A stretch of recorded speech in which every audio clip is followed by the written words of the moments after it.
What's happening around the world and what's happening here at home?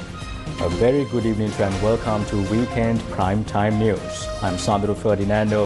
Let's take a look at your headlines for tonight.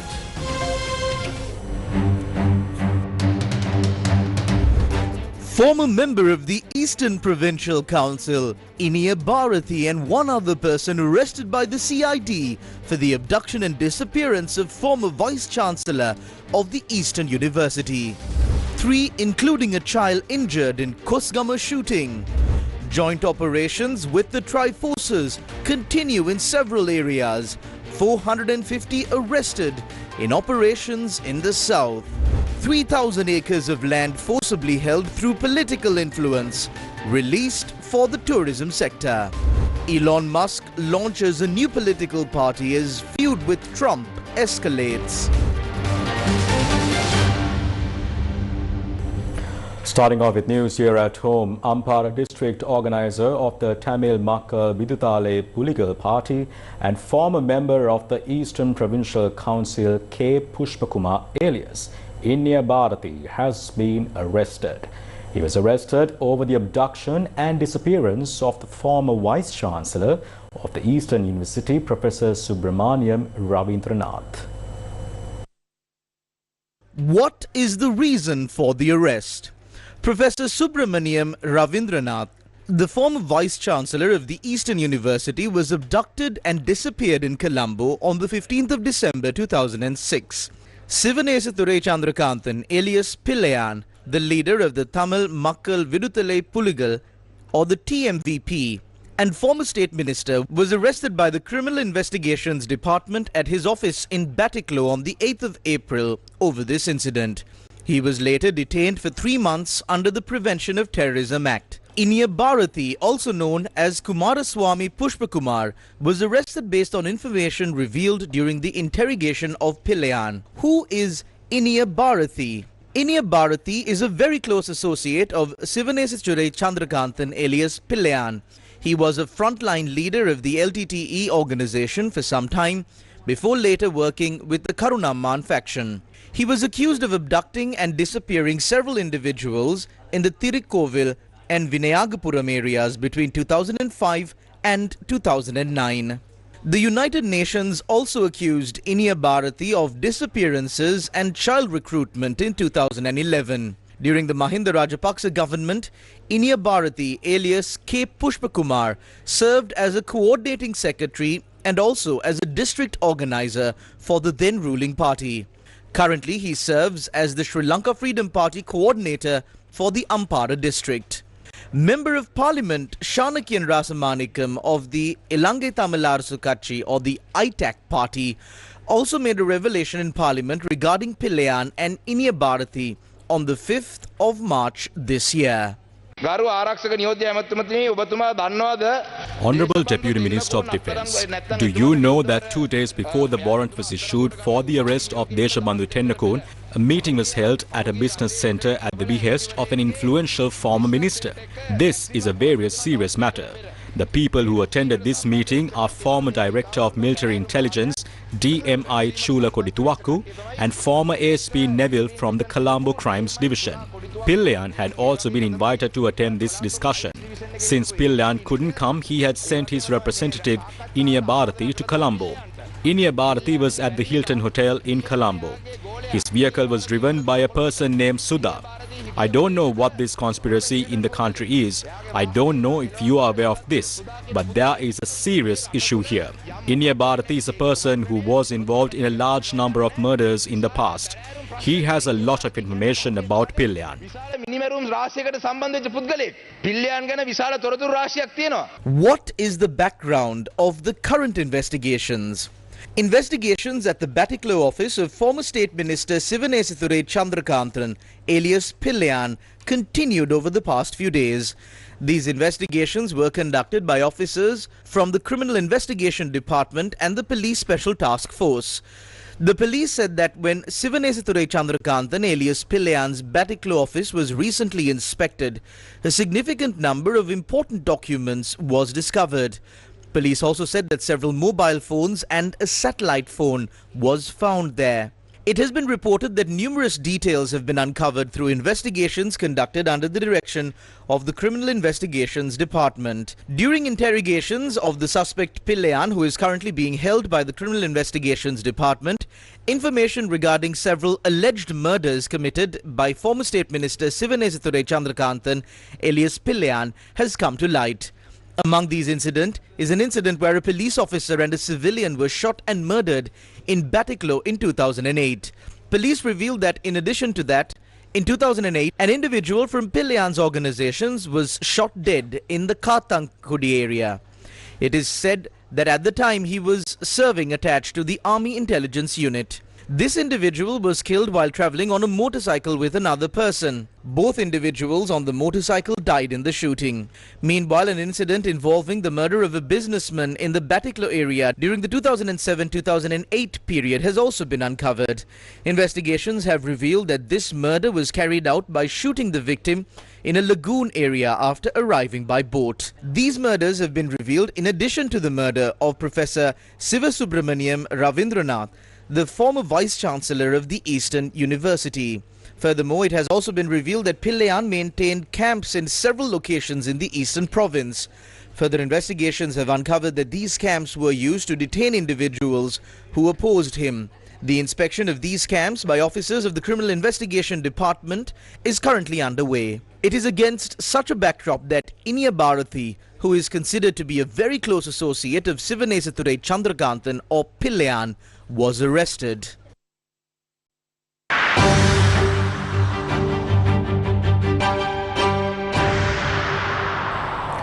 A shooting in Suduwal, Koskama early this morning left 3 people injured, including a young girl.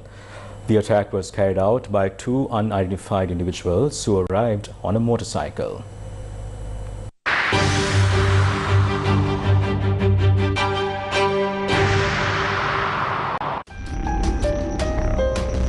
The shooting took place around 2:10 am today in Boralugoda within the Koskama Police Division.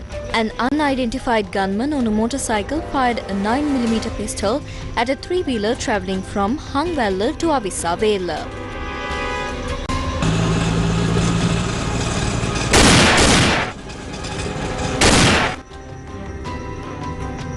"44-year-old Kandanarachige Shriyanta Kumara alias Kotla was travelling in the 3-wheeler along with a 12-year-old girl and her 30-year-old mother when the shooting occurred. The trio had been returning from a musical show in Hangwalla. Police say Shriyanta Kumara, a resident of Avisavela, was the intended target of the attack.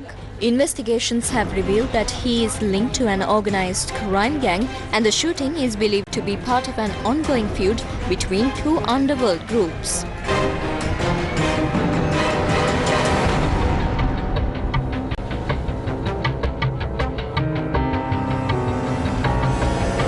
මම නිද ගිහලා හිටියේ. නිද ගිහලා පාන්දර 2ට 3ට විතර රත්නම් පත්තු කරනවා ගැහුණා. මම දුක නෙහිලා බලනකොට දුම් පාරක්වත් නැහැ. ඊට පස්සේ කෑ ගහනවත් ඇහුණා. මට ඇහුණා ඉතරයි. මම මෙතෙන් ඩාවේ නැහැ. කාරණකට ඇවිල්ලා ආපහු ගියා. බයයි එන්නේ. Several blood stains were discovered in a house near the scene of the shooting, leading police to suspect that Kotla, after being injured, fled the 3-wheeler, travelled along a by-road and sought refuge inside the house. He sustained a gunshot wound to his right knee, while the 12-year-old girl and her 30-year-old mother suffered injuries to their hands. All 3 were admitted to hospital for treatment. Police have launched an investigation to apprehend the attackers, and a special operation was carried out in the Koskama Police Division this morning. Officers from 5 surrounding police stations, including the Koskama Police Station, along with the Police Special Task Force, took part in the operation.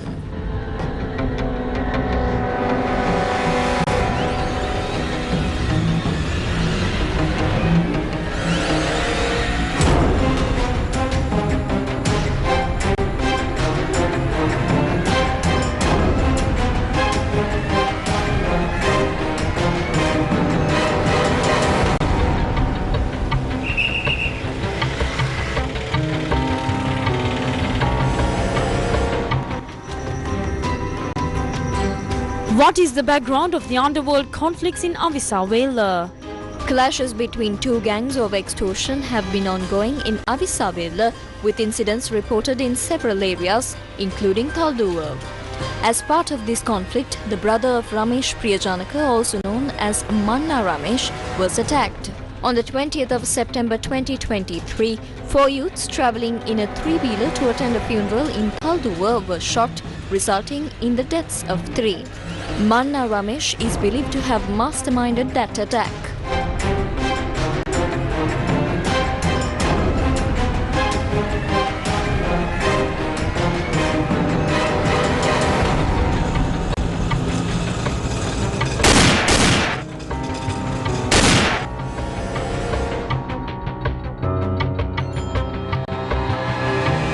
However, he was later arrested in Dubai under an Interpol red warrant. It is against this backdrop that the shooting targeting Kotla occurred early this morning.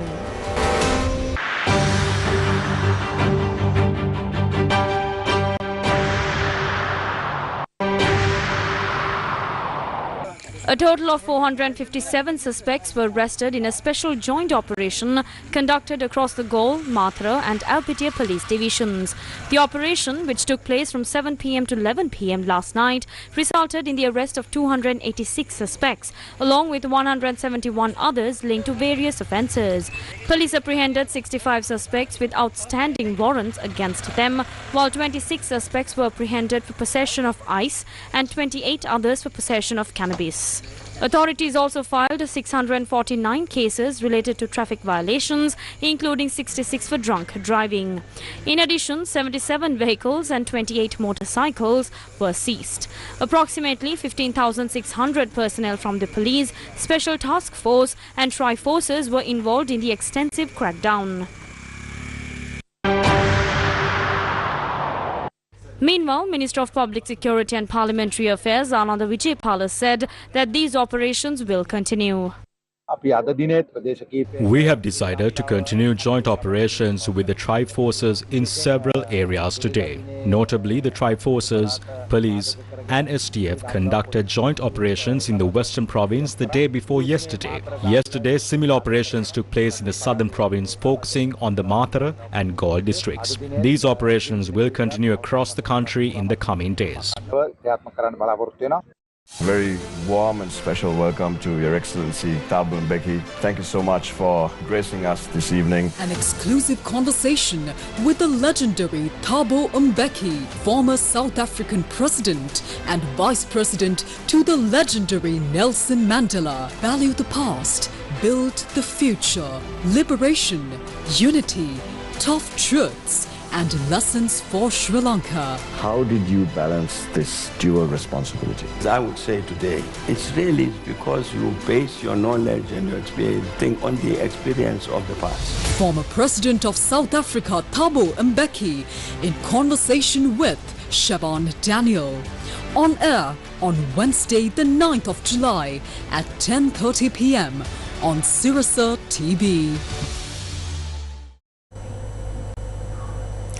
Welcome back. Continuing with more local news, Director General of the Department of Fiscal Policy, Dr. Kapila Senanayake, says that Sri Lanka has received $1.74 billion so far under the International Monetary Fund program. Director General of the Department of Fiscal Policy, Dr. Kapila Senanayake, outlined the current status of the IMF program in Colombo today. After completing the 4th review, we received the 5th tranche of $350 million on the 3rd of July. With this, the total amounts received under the IMF program now stands at $1.74 billion. The full program is expected to provide $3 billion, and we have already received more than half of that. Out of the 9 tranches in total, 5 have been distributed and 4 remain. These remaining tranches are scheduled to be received between March and June 2027. The tariff policy announced by US President Donald Trump on the 2nd of April is set to take effect on the 9th of July. Views were expressed on the discussions between local and US authorities on the matter. ලංකාව හොඳ මට්ටමක ඉන්න බව තමයි. They have informed us that Sri Lanka is currently in a favorable position at the level of official discussions. Our expectation is that as a result of the recent discussions held for this purpose, Sri Lanka will be placed in a positive position. The final decision, however, will be made by the US trade representative. Considering their global economic relations, we hope they will announce their stance on Sri Lanka in the coming days. බලාපොරොත්තු වෙනවා. India has submitted a proposal to the World Trade Organization seeking approval to impose tariffs on goods imported from the United States. India has submitted this proposal in response to US President Donald Trump's decision to impose an additional 25% tariff on Indian automobiles and key auto parts. According to India, the United States is expected to collect approximately $723.75 million from these additional tariffs. However, India has not yet revealed which US products will be targeted under its proposed retaliatory tariffs. Minister of Foreign Affairs, Foreign Employment and Tourism Vijitha Herath said that around 3,000 acres of land previously acquired through political influence have now been reclaimed and made available for tourism development.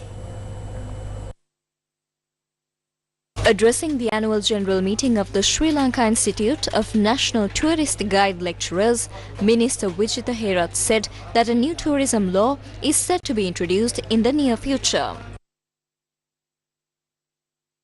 සංචාරක කර්මාන්තයේ දියුණු කරන්න නම් සියලු දෙපාර්තමේන්තු අමාත්‍යාංශ ඒකාබද්ධ වෙන ව්‍යුහයක් හදන්න. To develop the tourism industry, we need a structure that brings together all relevant departments and ministries. The current law does not allow for such a structure. That is why we submitted a proposal to the Cabinet to draft a new bill for the tourism sector. The main goal is to establish a National Tourism Commission. Now we need to create the necessary legal framework, which will take some time. Until then, we will set up the Presidential Task Force within a week or two, bringing together all departments and institutions to carry out this work.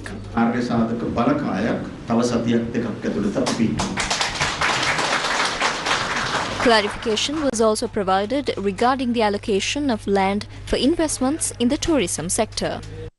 ලංකාවේ හැමතැනකම තාම වටිනා සංචාරක ප්‍රදේශවලට තාමත්ම සුදුසු ඉඩම් ගොඩක් තියෙනවා. There are many valuable and highly suitable tourist areas across Sri Lanka. Many of these lands have been illegally acquired or handed over to political allies. Some politicians are currently using them and even producing forged deeds. Therefore, we launched the second phase of operations to reclaim these lands. So far, we have got 3,000 acres in Bentota, Kalpitiya and Kuchaveli. These lands have been listed on our official website, allowing any visitor to view them. We openly invite both local and international investors to submit their project proposals for these tourist zones. The best proposal will be considered, and the 3,000 acres we have reclaimed so far will be allocated to private sector investors. ඒ හොඳම යෝජනා අපි සැලකිලිට අරගෙන දැනට clear කරගත්ත 3,000ම අපි පෞද්ගලික අංශේ ආයෝජකයන්ට ලබා දෙනවා. Deputy Minister of Land and Irrigation Sunil Ranasinghe says that the process of reclaiming areas surrounding reservoirs forcibly occupied by political influence and pressure will commence immediately. If any politician attempts to seize the tank reserves, they will face firm action. Under the Clean Sri Lanka program, 100 million rupees has been allocated for surveying and protecting these tank reserves.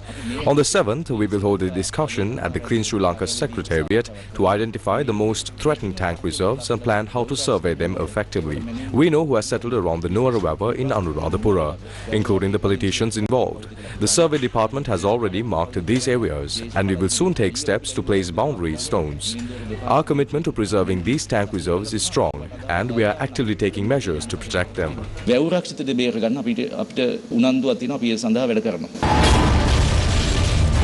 Allegations of individuals forcibly capturing tank reserves using political interference have surfaced on multiple occasions. Here is a brief overview of past incidents.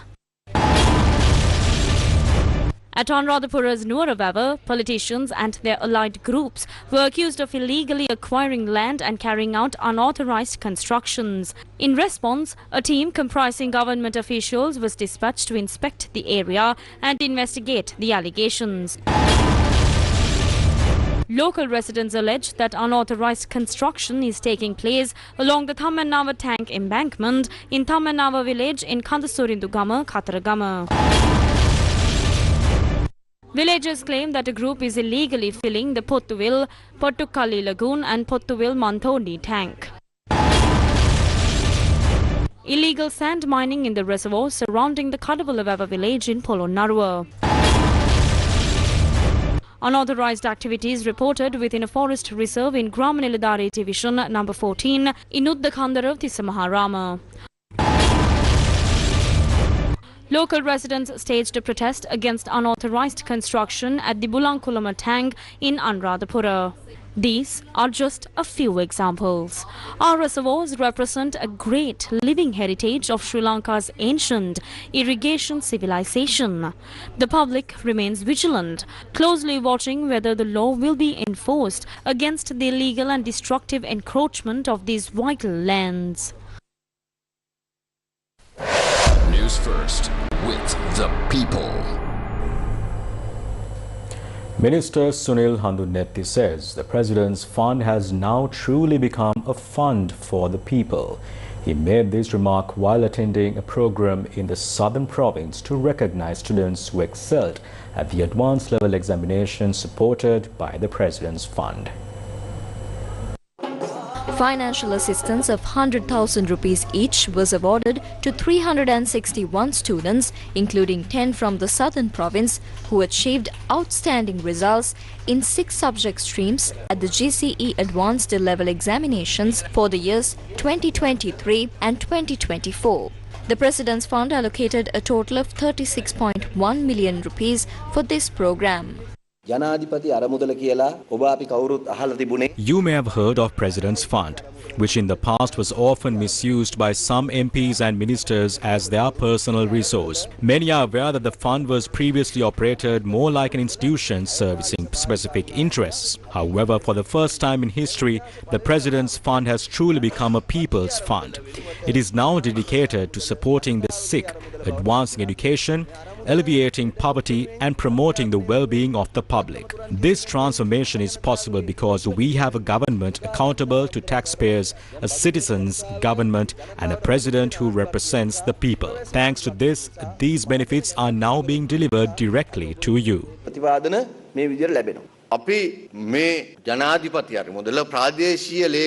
have decentralized the President's Fund by bringing it to the divisional secretariat level, so people no longer need to travel to Colombo to access assistance and benefits. Now, people across the country can submit their applications for the President's Fund directly at their divisional secretariat. Once approved, these funds are transferred to their accounts. This approach ensures that the support is distributed efficiently and reaches all parts of the country.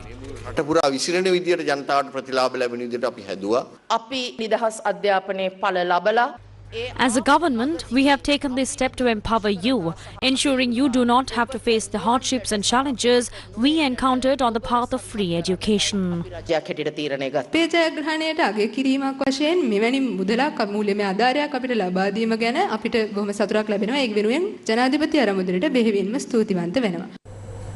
Cabinet spokesperson and Minister of Health, Dr. Nalinda Jathisa said that student admissions to Kotla Defence University will resume as before.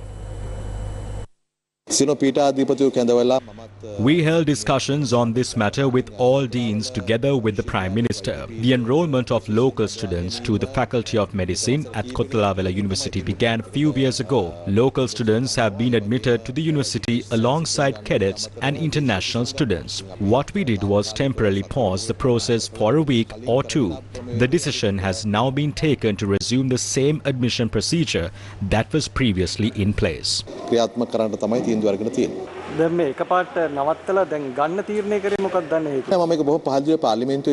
I made it clear in Parliament that the decision to pause admissions was only temporary. We needed some time to review the current situation, how many cadets and foreign students were enrolling. After carefully assessing this, a decision was made. It's not a new policy but rather a short-term review.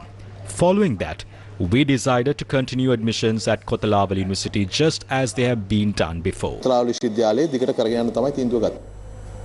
The military has been providing assistance for the treatment of the Bhatia tusker that was injured after falling into a pit.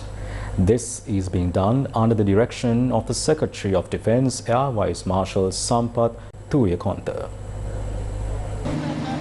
The Bhatia tusker that was injured after falling into a pit in Mahava Kurunegala is currently receiving treatment. The tusker is being treated by a team led by Professor Ashoka Dangolla from the University of Peradeniya. 2 military units have also been assigned to assist with the treatments following orders from the Secretary of Defence. They have been cooling the tusker's body with water to ease its discomfort and have also built a protective shelter.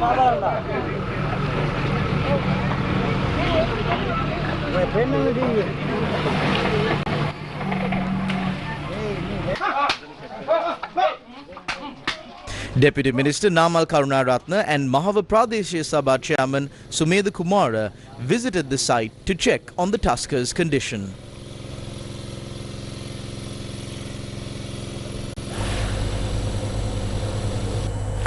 Tesla and SpaceX CEO and American multi-billionaire Elon Musk says he is launching a new political party weeks after dramatically falling out with US President Donald Trump.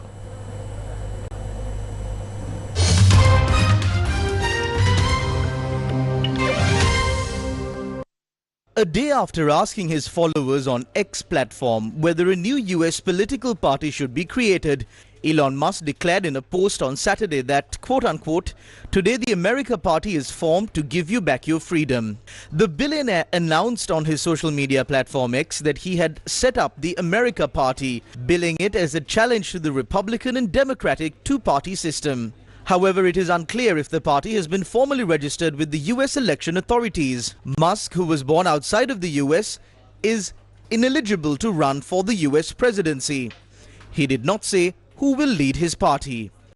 He first raised the prospect of forming a party during his public feud with Donald Trump, which saw him leave his role in the administration and engage in a vicious public spat with his former ally. During that row, Musk posted a poll on X asking users if there should be a new political party in the US. Referencing that poll in his post on Saturday, Musk wrote, quote-unquote, by a factor of 2 to 1, you want a new political party and you shall have it. In more news overseas, hundreds of rescuers have been deployed to search for people missing in central Texas after flash floods killed 51 people, including 15 children.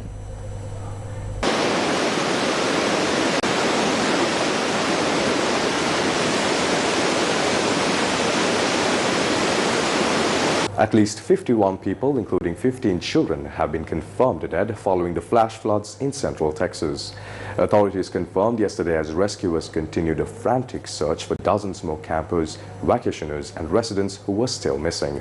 The casualty toll will likely rise, authorities said, as localities beyond the main sites of the disaster in Kerr County were affected by the flooding. Travis County officials said 4 people had died from the flooding there, with 13 unaccounted for.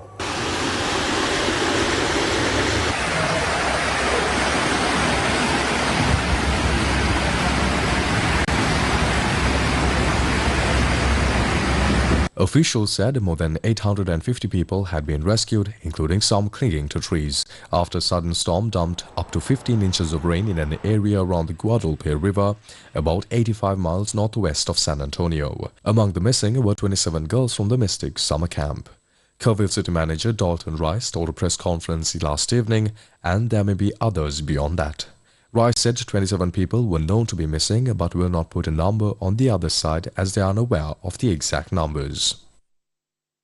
Camp Mystic, a nearly century-old Christian girls' camp, had nearly 700 girls in residence at the time of the flooding.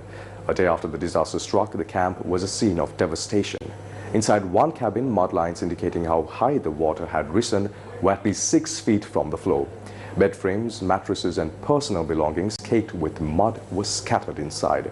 Some buildings had broken windows, one had a missing wall.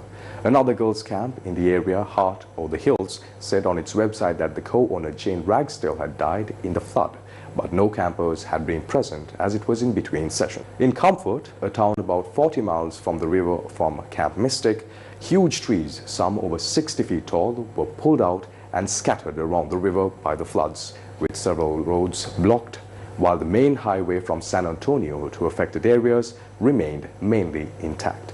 The disaster unfolded rapidly on Friday morning as heavier than forecast rain drove river waters rapidly to as high as 29 feet. The National Weather Service said the flash flood emergency has largely ended for Kerr County following thunderstorms that dumped more than a foot of rain. That is half of the total the region sees in a typical year. A flood watch was in effect until 7 p.m. for the border region. Kerr County sits in the Texas Hill Country, a rural area known for rugged terrain, historic towns and tourist attractions.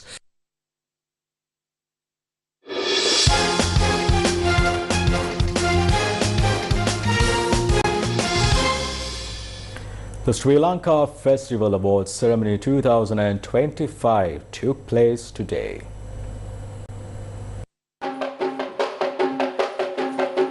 The Sri Lankan Festival Event Management Institute hosted its award ceremony 2025 this evening in Colombo.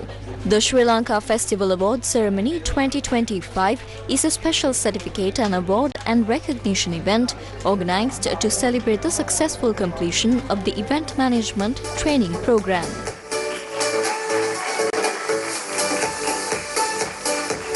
The upcoming Dog Festival of Sri Lanka was also officially launched during the ceremony.